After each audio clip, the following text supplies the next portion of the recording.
Shalom and welcome to this edition of Revealing the Truth, where we cover the headlines, the heart lines, and biblical truth. I'm your host, Messianic Rabbi Eric Walker. During an era where many marriages are marked by conflict even within the church, couples get a steady stream of messages like seek your own happiness or life is too short to live in an unhappy marriage. Some couples give up their fight only to find the next relationship is no different than the one they left. Our next guest says this unending cycle is not only wearisome, it's physically, emotionally, financially, and spiritually exhausting.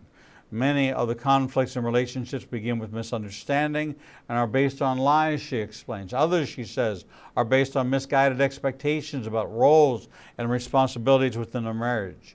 In her new book, 12 Truths to Change Your Marriage, Nina Roesner explains the differences between a feminist version, or doing marriage, and what she calls a complementarian approach. She offers a third idea, a holitarian approach. The Bible teaches that women are equal to men. Neither gender is better or less than the other. There are differences between the genders, differences between people, and therefore differences between marriages. Nina Roesner is the executive director of Greater Impact Ministries, a Christian training organization with more than 20 years in the communications and training industry, and having coached executives, managers, individuals, wives, church staff, and pastors all over the country. As a professional speaker for Women's Group and the developer of Daughters of Sarah and the Respect Dare, she has seen hundreds of marriages positively impacted by understanding and the application of the biblical concept of respect. Nina writes consistently about family life and our identity in Christ on her blog. She's been married to her husband Jim since 1991, and they have 3 wonderful children. And she is with us as our featured guest on the first Thursday of every month at 11 o'clock to host the Respect Hour with Nina Roesner, the author of 12 Truths to Change Your Marriage. Nina, welcome to this edition of the Respect Dare, and you are the feature. Well, I hope that we can make God the feature today, Rabbi Walker. It's great to be back. Well, it is wonderful to have you, and we are just delighted. Uh, Marriage is complicated, and it has its complications. Role models, the dysfunctionality we grow up around, and we're seeing some really startling and I'm just going to give you some statistics. As of 2016, both marriage rates and divorce rates in the United States are decreasing. Recent studies show that millennials are choosing to wait longer to get married and staying married longer, and are the main driver in the decline of both the marriage and the divorce rates. That's good. The marriage rate in the United States is currently 6.8 per 1,000. The divorce rate in the United States is 3.2 per 1,000. That's as of the latest data of 2014. This is known as the crude divorce rate, although useful for describing changes in divorce rates over time. The crude divorce rate does not provide accurate information on the percentage of first marriages that end in divorce, which typically is talked about at 50% of first marriages and 50% of second marriages. Now, the U.S. divorce rate per 1,000 women is 16.9. Many experts feel this is a much more accurate measure of true divorce rate than the crude rate. But Russia leads the world in divorce, Belarus, Gibraltar, and then the United States in divorce. With the lowest is my home country of Hungary. Which is amazing because my Hungarian father. But to understand the magnitude of this, every 13 seconds there is one divorce in America. That equates to 277 divorces per hour, 6,646 divorces per day, 46,523 divorces per week, and 2,419,000 divorces per year. That That's means there are 9 divorces in the time it takes for a couple to recite their vows. 2 It's a lot. minutes. Yeah, too many. More Really than sad. 554 divorces occur during your typical romantic comedy movie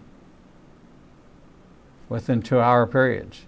When you start looking at it like that, the median duration of first marriages that end in divorce, men 7.8 years, women 7.9 years. Second marriages, 7.3 years for a man, 6.8 years for a woman. These, the statistics of who has the highest divorce rate. Dancers, 43%. Bartenders, 38.4%. Massage therapists, 38.2%. Gaming cage workers. I didn't know we had people working cages, 34.6%. Gaming service. But the ones with the lowest divorce rate, farmers, podiatrists, clergy, optometrists, and agricultural engineers. And agricultural engineers is the lowest, 1.78%. So if you are an ag major, you have a much higher chance of a successful marriage. Wow. Divorce rate in the military, very high. Divorce rate among U.S. Navy SEALs is 90%. Yeah. These are really staggering numbers. Yeah. And a staggering commentary we know it's bad. We hear about it. I mean, there's billboards, $299 a drive-through divorce. States are going to no fault so that they can just get it done. Yep. I just don't understand it. Yeah, it's really sad. My daughter's best friend, her parents ended up divorcing recently, and it's just gut-wrenching to watch. And it's expensive. Those numbers for the cheap divorces are usually for the no contest or divorces that are not contested, where nobody's arguing back or saying, or contested, sorry. I want to do this differently. That's where it's easily divided, if there is such a thing.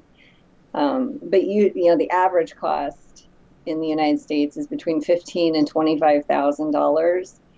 That's just the average cost of that. And then you see divorces that run into the $200,000 range, because if you tally up, cost of loss, cost of new housing, so you have two people that can financially support, or one, a home that runs, one of those, and then you have to think about two of those. So you have an increase in your expenses, and a lot of times you get less for your house when you sell it than you would if you didn't have to sell it, and most people want to just unload the thing. So they're not getting financially what things are worth, and it rips their kids in half. Unfortunately, too, the research is in on conflict and divorce, and homes filled with conflict are actually more damaging to children than divorce, but divorce is also really damaging to children. And of course, divorce is an outcome of conflict. And so, what you see with kids is you see a reprieve of the stress of the constant conflict. And that's why divorce is a little bit less stressful on children, but it's still a gut-wrenching, lifelong, impactful, negative experience for kids and the people involved and the parents, because what they had in that marriage that was just difficult and unresolvable, that will usually show up in their next relationships, because they haven't worked through the stuff to get to what's causing them to interact in a way where they're expecting their spouse to behave a certain way, and the spouse is not, either of them aren't getting the communication skills that they need, the relationship skills that they need to have something that works in the first place. Having their boundaries, respecting themselves, respecting their spouse. It's not there. And we we want to do better if we're Christian. We need to. You know, when you look at one of the most highly contributing factors to the divorce rate is infidelity. Mm-hmm. And 16% of marriages experience one or both spouses involved in infidelity. Yeah. 20% men, 13% women.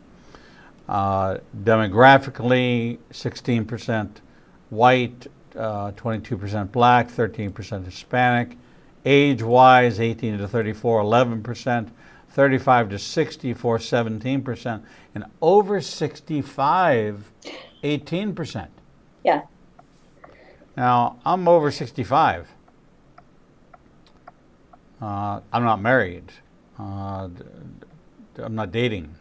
I'm not talking to, the only female voice is my dog and my daughter and my granddaughter and my mother. That's it. But these are highly contributing factors, and people know that. And sin is rampant, and pastors are falling, and people of respected positions and high positions are stepping out of their corporate roles because of infidelity within their corporations. And, you know, Paul's admonition to shun all appearance of wrongdoing means, man, don't ever be left alone in a room with a woman. Mm-hmm. A minister, never, ever, ever counsel, never, ever put yourself in a position. I actually, I've been like the Old Testament scholar in residence at a Methodist church for over 12 years, which is kind of a comical. But the pastor who brought me in is a spirit-filled, and he's on my board, and so he brought me in, and he's long been gone and moved on to higher positions within the church, and they've had new pastors. But I've always been there. There's signs, rabbis' office this way, rabbis' class this way, and I've been there for many, many years. And so the chapel is like my domain. And the chapel seats about 120 people, and I hold classes there twice a week, and it's kind of like my space. I don't have a congregation, but they're kind of the ones that come out to hear me all the time. And so when you walk into the building, you would think that there'd be a light switch right there by where the main door is, but there's not. You have to walk all the way through, all the way down the center aisle, around a huge railing that is between the steps up to the pulpit. You have to walk all the way around it in the dark to get to the light switch, which is on the back wall. And I thought to myself, this is by far the worst designed building I've ever been in. Yeah. Until I thought about it. And I said, if the pastor is the one to close up, he has to wait for everybody else to leave before he can turn the lights off if he has an evening event. And I'm always there at night. And so this is just recently, a couple of months ago, it occurred to me that somebody wanted to stay around and talk to me. And I said, no, I've got to get, you have to be at the door for me to turn the lights out because it goes pitch black. Now, I've been walking this in the dark for 12 years. I know my way. You have to literally leave. Well, if you can't meet with me, fine. And so it's like it was a way to push everybody out the door. They're in their cars, they're in the parking lot before you turn out the light, and then you navigate in the dark. And I think, you know, it's actually pastorally brilliant to have done it that way. Now, it's really a hassle, but it means that I'm not going to get cornered or stuck being put in a compromised position. Because I have to tell everybody, and my line is I can't miss you if you don't leave. That's what I tell people. Hey, I can't miss you if you don't leave. And so that's how I get them out the door. But I can see where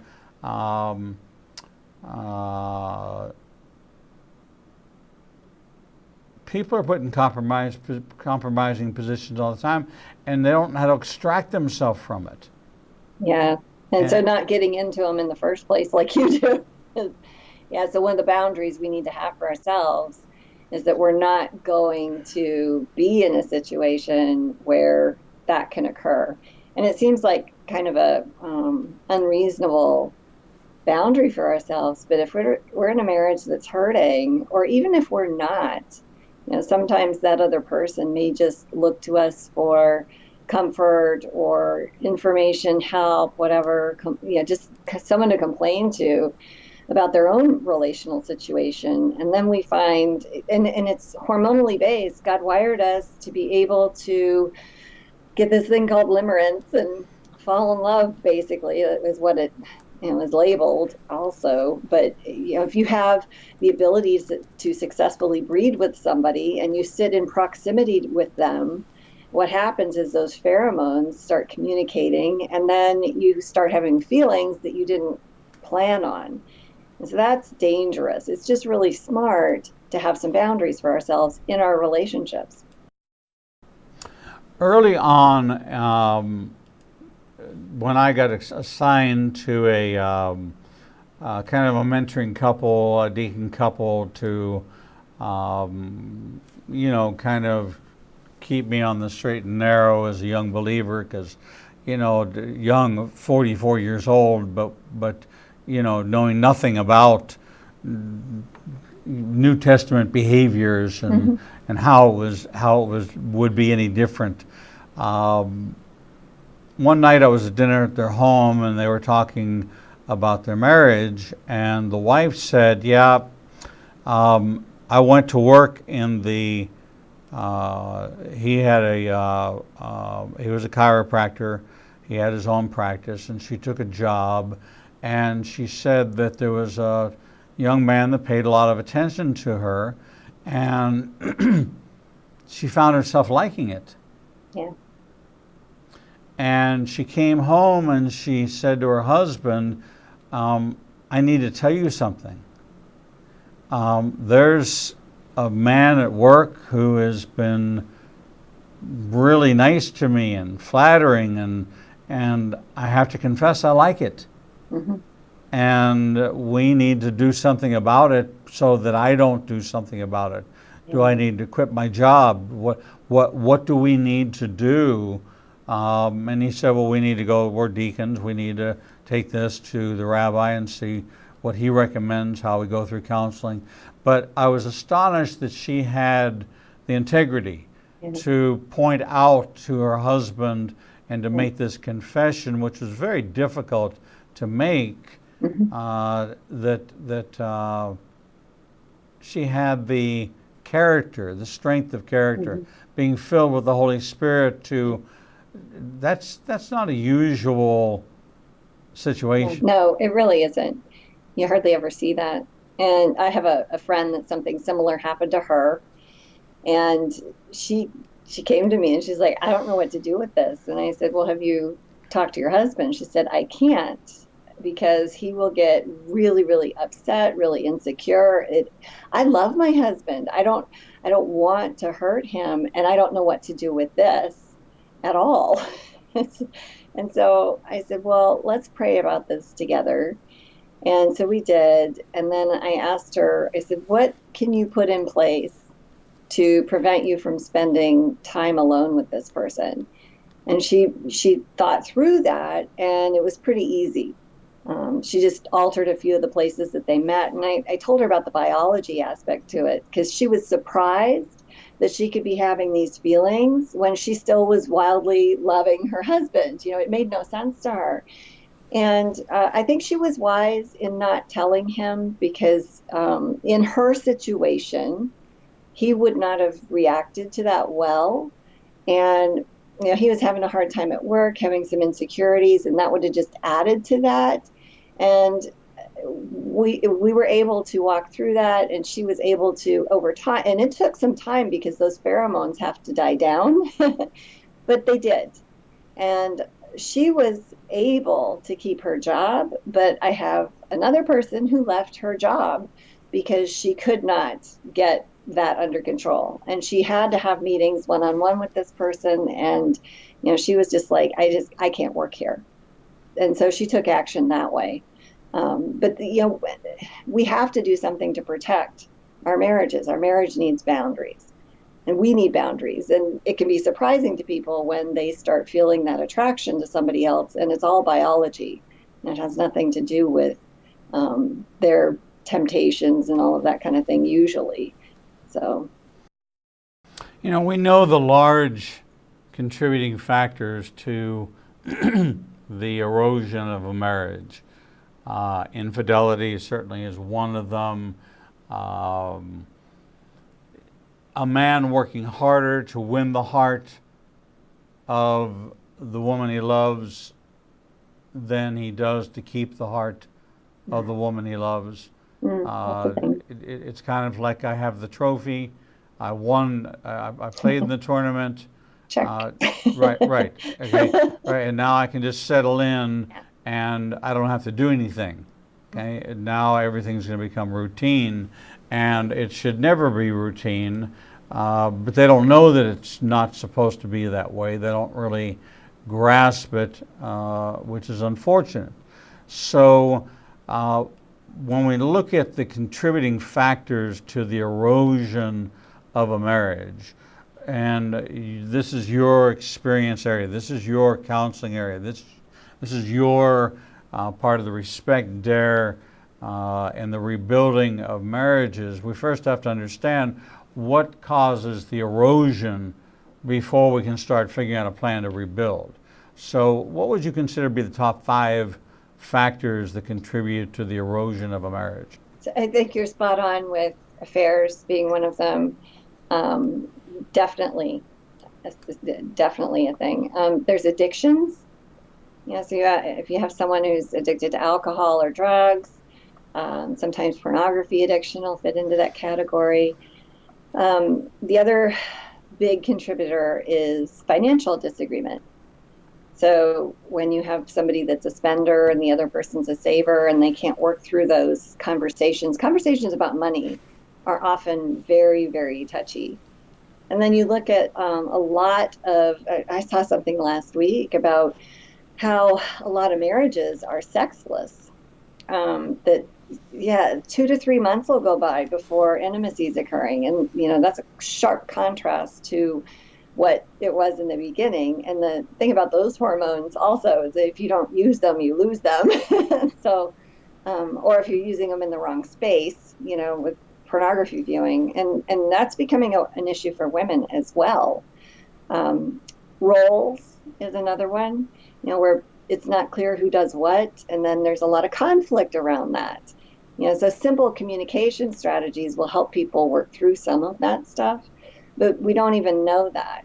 I think we're uneducated in terms of where the conflicts are going to come, and that is, I think, probably, in all of those, conflict itself over no matter what that's unresolved and worked through, held, grudges that are held in that, that's the end.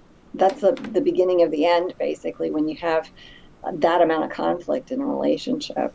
I don't know about you, but you look at how people fail to do conflict well, and it's really sad. We're not taught that, and we're not taught that temptation is normal. We're not taught how to deal with that. So it's just a hot mess. I was going to tell you too. The affairs are a big deal, but I've also seen marriages that have gone through infidelity that have decided, both parties have been like, okay, we're going to make this work.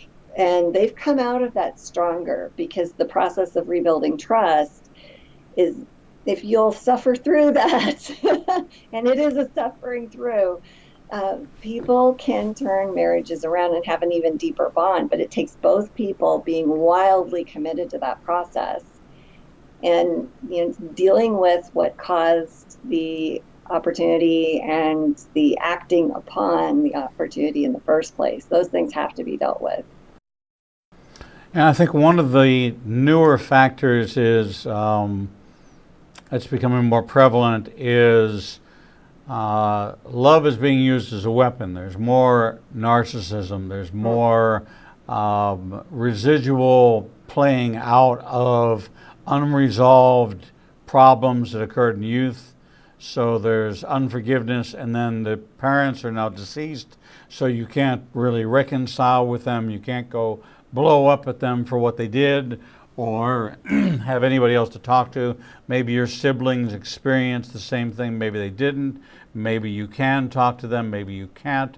But in my own experience, love was a weapon. It was an absolute weapon, and it was used and wielded as a sword. It was and it was destructive, and it was demoralizing. It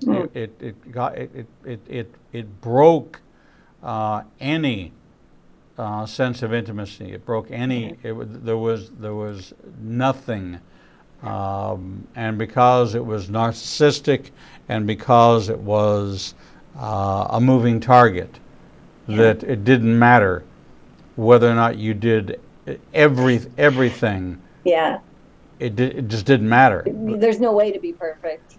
Even if you were perfect, there'd still be something wrong with the person. Exactly. And so fortunately, people talk to me when they go through that because they know I experienced. I've been vocal about it and said, listen, I counseled couples from a position of knowledge, of experience, of knowing exactly what they were going through.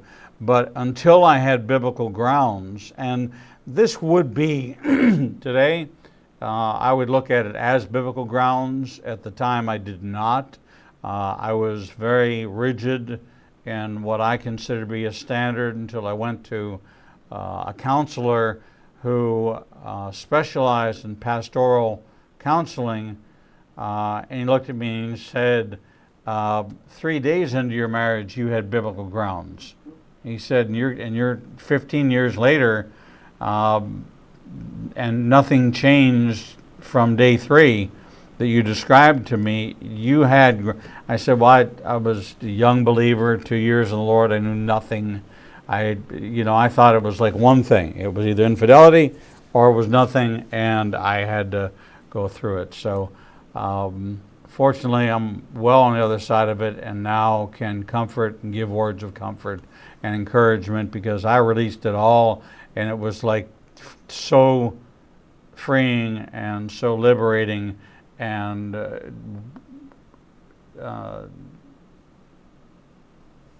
would have been much greater to have had that reconciliation, but it's impossible. In that circumstance, it was impossible. We're talking with Nina Roesner, our featured guest for this hour, the host of the Respect Hour on the first Thursday of every month at the 11 o'clock hour. She's the author of The Respect Dare. She is the creator of Daughters of Sarah and the author of 12 Truths to Change Your Marriage.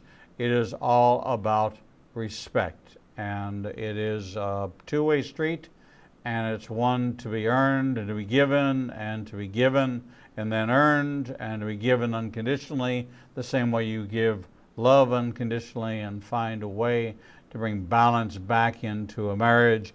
You loved each other enough to marry each other, and that person who chose you, that today you are saying is something mentally wrong with them, remember, they chose you. So your criticism is of their choice as well. So maybe it's time to take inventory and look at what the future you want to have in your marriage as opposed to what the past has been. And the past is not a predictor of the future. There are many things in life that are, but that is not one of them. And it is never too late to have a happy childhood. It's never too late to repair a relationship with your children, and it's never too late to repair or restore your marriage. And that is the message we want to leave you with today. We're going to take a short break, and when we come back, we're going to talk about some specific steps that you can take to restore your marriage. We'll be right back. The Lord meets you right where you are, and so does Igniting a Nation's new live streaming outlets. You can now watch Revealing the Truth, Revealing the Bible, and Prophecy Revealed simulcast live each Monday through Friday from 10 a.m.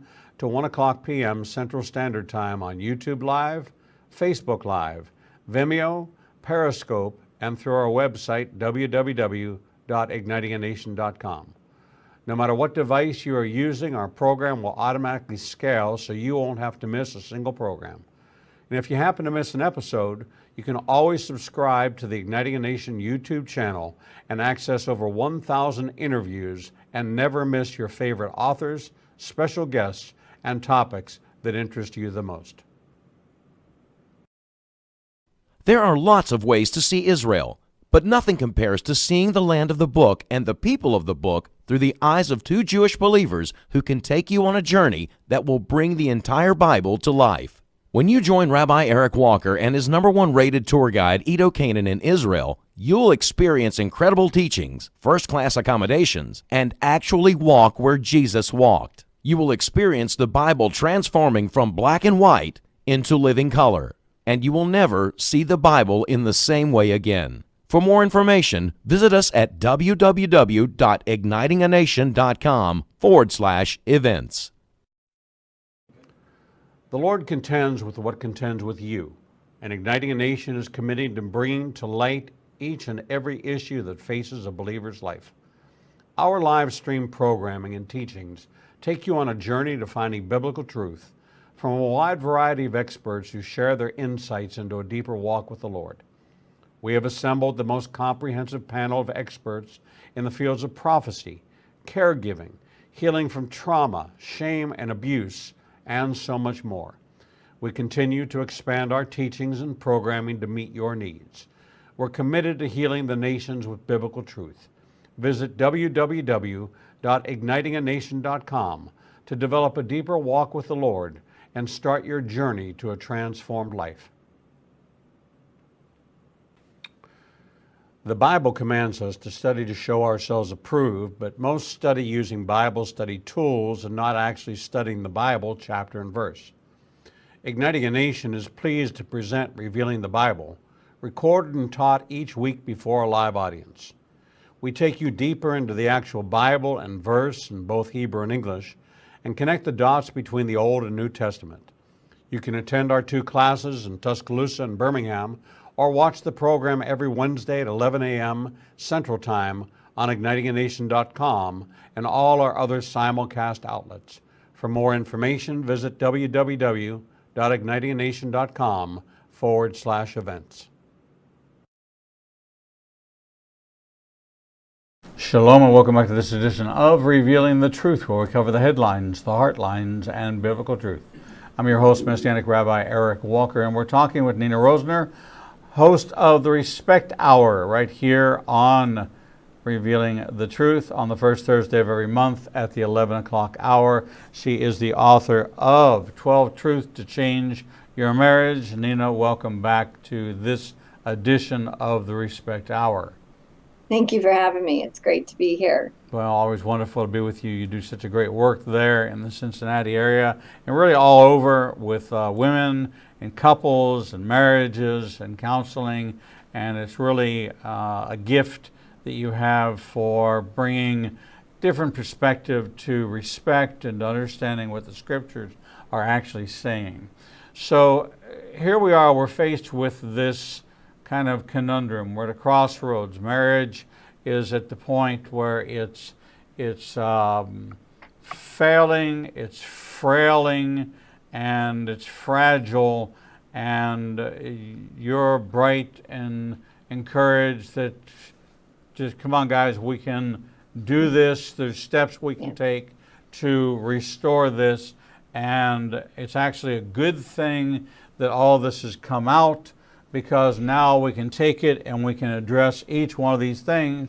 And can we just agree that if we can knock off this list of 10 things and bring resolution to them, that you would have, at the end of this, would you agree that if you got those resolved, you would look at your marriage and say, we've got a good marriage?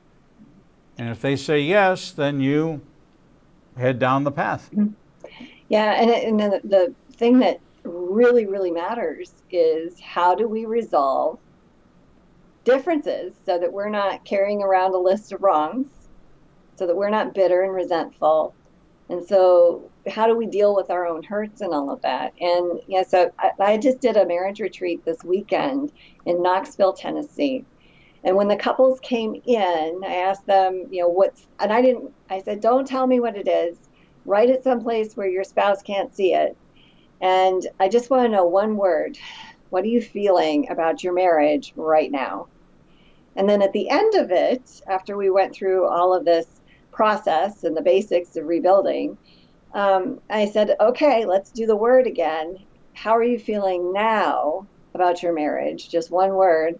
And I want to hear that one. I don't want to hear the other one. I want to hear this one. And it was amazing. Every single person, their hand shot up and they had positive things to say. Everybody that was there, 100%.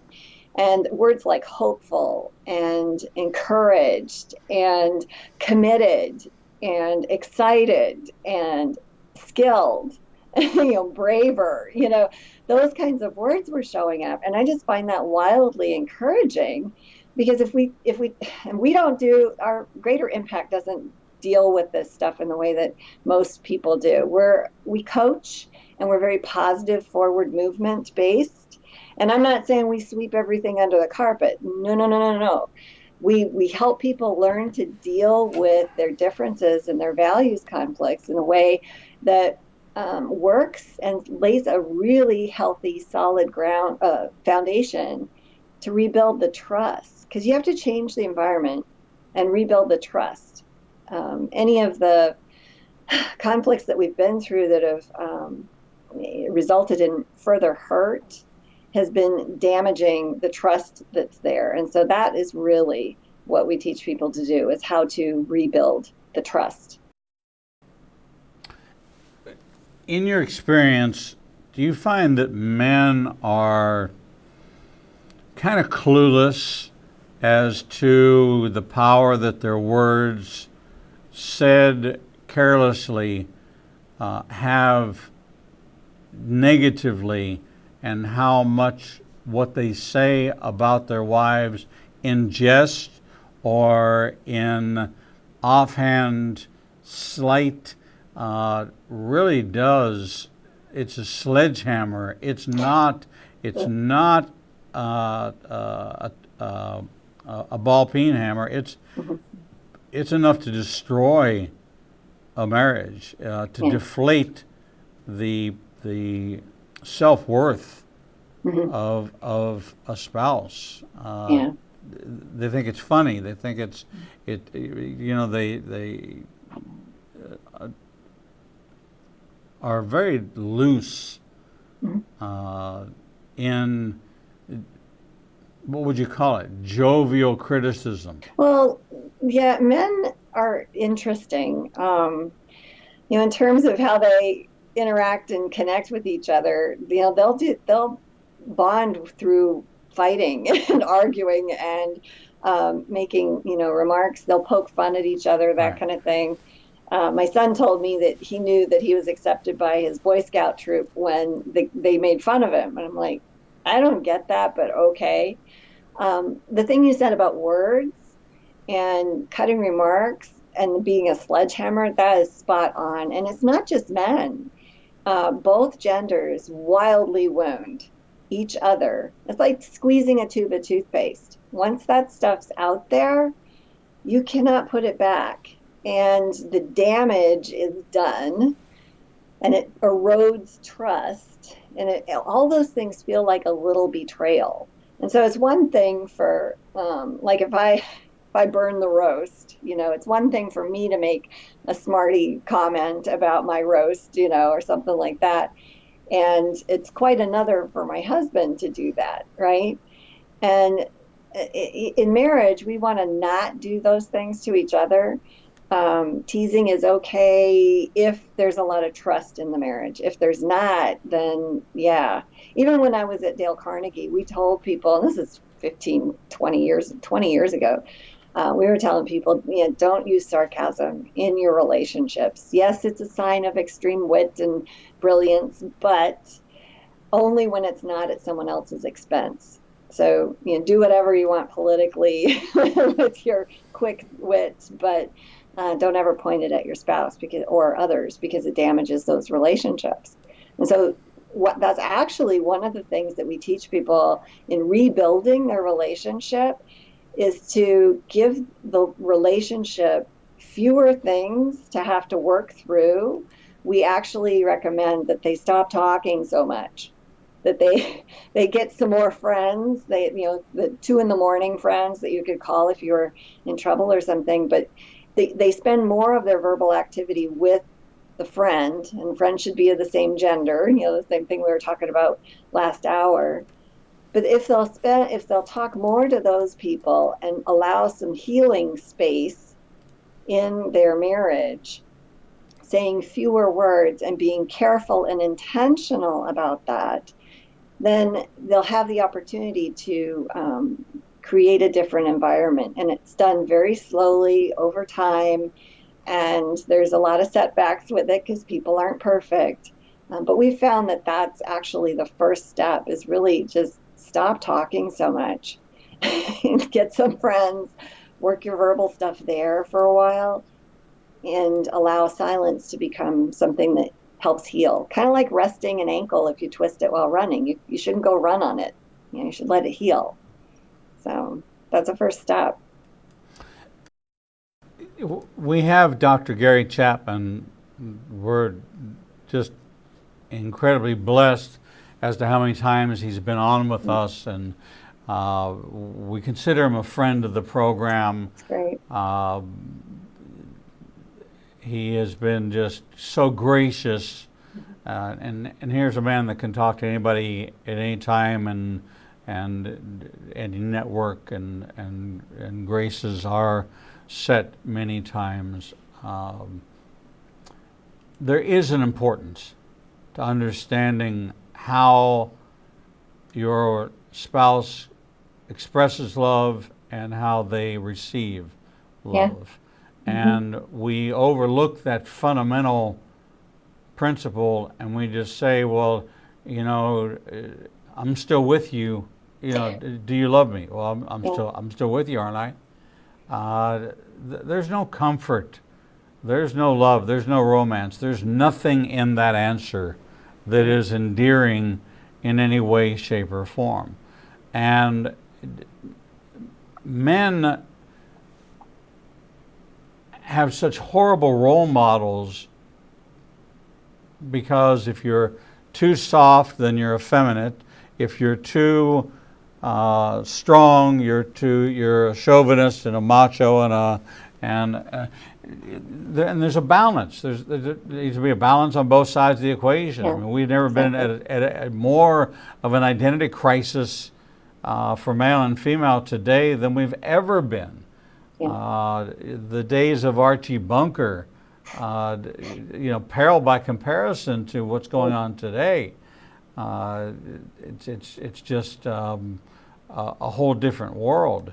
So if I were to look at my marriage, and the litmus test for me would be, how can I measure? What would be the simplest thing I could do to assess, to just look at my marriage and say, on a scale of 1 to 10, our marriage is a blank. Right. Yeah. So Dr. John Gottman out of University of Washington has actually researched what healthy couples do, and what it looks like. And he's got this data. And so there's 20 positive interactions for every 1 negative in a healthy couple. Now, here's the one that you hear a lot, and it's misquoted because this seems more doable, but this actually applies to conflict only. In conflict, there's 5 positive interactions for every 1 negative. And so healthy couples generate a ton of positivity in their relationships. And then on top of that, when they are in conflict, they're gentle with each other and they're still very positive during those interactions. And that requires us to lay down our pride and to really listen to the other person and allow the Jesus that's in us to interact with them instead of our own flesh. And that's only possible to the extent that we know him and that we spend time with him. And that's another thing that we tell couples in terms of rebuilding their marriage, is that you're only going to be able to do this to the extent that you know Christ. So if you don't know him very well, get on your knees daily, spend time with him, spend time with the word, and then go do, because we're not just supposed to read and know, we're supposed to learn and do, which allows the Holy Spirit to interact with it in our lives. And then we become different people. And that's really the point. You know, Jesus and Jesus interacting, that makes a healthy marriage. Me interacting, not so much, because I'm selfish, and so is the person I married. And that's just a human nature. Could it easily be as simple as me looking at the scriptures that says love is patient, and me saying to myself, am I patient? Right. Love is kind. Am I kind? It does not envy. Am I envious? It does not boast. It's not proud. It's not rude. It's not self-seeking. It's not easily angered. It keeps no record of wrongs. It does not delight in evil, but rejoices with truth. It always protects, always trusts, always hopes, always perseveres. Love never fails. Could it be just that simple that I look at my interactions with my spouse and I ask myself, am I loving patiently? Or am I allowing all the pressures of the world to say that this is my sanctuary and a place I can explode? No, it's not. A sanctuary and a bomb shelter are two entirely different things. Right. Yeah, and I like that last analogy, because what happens is we think, well, I should be able to be myself with this person. You don't want to be yourself with that person. We do not want to be who we really are with the people that value us the most. We want to be gentle and kind and allow Jesus to interact with them. And we don't know how to do that with, the fruits of the Spirit are love, joy, peace, patience, kindness, gentleness, goodness, faithfulness, and self-control. We're none of those things. That's the Spirit. And we can't love. God is love. How do we love? Well, we don't love well. And I'm not saying human beings don't love. I've been an atheist, so I know what it's like to be as an atheist, and I know what it's like to love as a follower of Christ. And they're two different things. So one of the things that we do is we take people through a process where they learn how to deal with their own negative emotions so that they can get that out of the way and interact with the person in the way that, well, let Jesus interact with them, the Jesus in them. And that changes everything.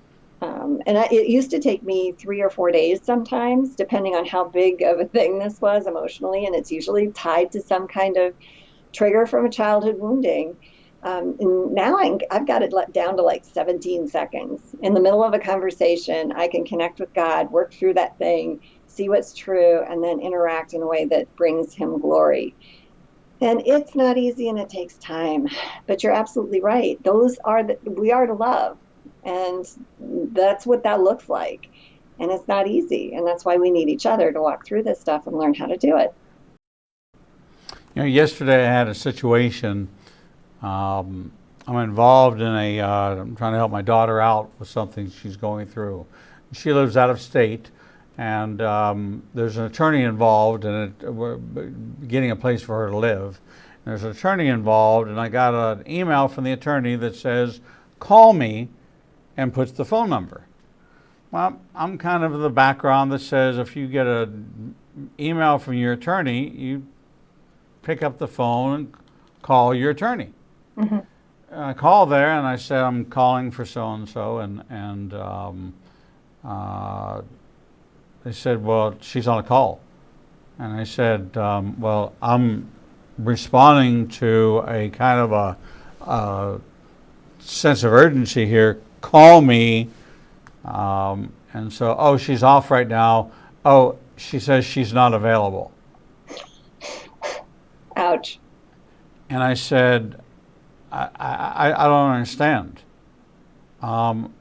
If she's not available, why did she tell me to call her? And she, I just don't get it. Mm-hmm. And she said, well, she just sent me a note that said that she'll be available at 4 o'clock for you to call her at 4 o'clock. I said, no, I've done my calling. I said, she can call me at 4 o'clock. I know that I will take the call. Mm-hmm. And so I got a note from her saying that she felt that the way I handled it was discourteous. And I said, I come from 45 years in a world that says if somebody says, call me, and they put their phone number, and it doesn't say call me or set up a time to call me or I need to speak with you, call me at convenience. When it says call me and there's a phone number, that is a setup for a critical situation. I said, and I'm going to turn it back on you and say to you, you created this. You created this false sense of urgency. Now, I'm sorry if I spoke to your person in any way, shape, or form, but I want to let you know, okay, when you're dealing with me, I'm going to tell you it began with your email, which set a tone of urgency, and therefore it was responded in kind. If it wasn't an urgent matter, then frame it, but Right. well, I was in a hurry. Yes, that Okay. right. That is what. That's a communications. So yes, did I get a little testy? I did get a little testy, and I apologized. Said no, that's not that's. But let me also play back to you. Okay, if you say call me, if my daughter says call me, I stop what I'm doing. I call her. Yeah. If my 93-year-old mother says call me, I call her. If my attorney says call me, that's like there's a couple of top level calls, and that's communication. And I think that's really what the critical key is we find out what the code words and the code expressions, and we kind of do the Wile E. Coyote, pull the fuse out of the lit dynamite before it explodes, and learn how to do that and repair these marriages. We've been talking with Nina Roesner, author of 12 Truths to Change Your Marriage. She is the host of the Respect Hour and the creator of the Respect Dare. She has a series of books. This new one is a Respect Dare journey for wives into how to kind of learn the truth about respect in marriage, and then is very active in counseling sessions and workshops with families and churches. And you can find her online at, well, I guess the best place is Greater Impact. GreaterImpact.org. GreaterImpact.org. Well, we hate it, but we have run out of time, and it's always a pleasure to be with you, and I look forward to seeing you next month, same time, same channel, right here on Revealing the Truth and the Respect Hour. God bless you, my friend. Same to you, Rabbi Walker. Have a great rest of your day. Thank you. We're going to take a short break, and when we come back, we'll bring you the next edition of Revealing the Truth.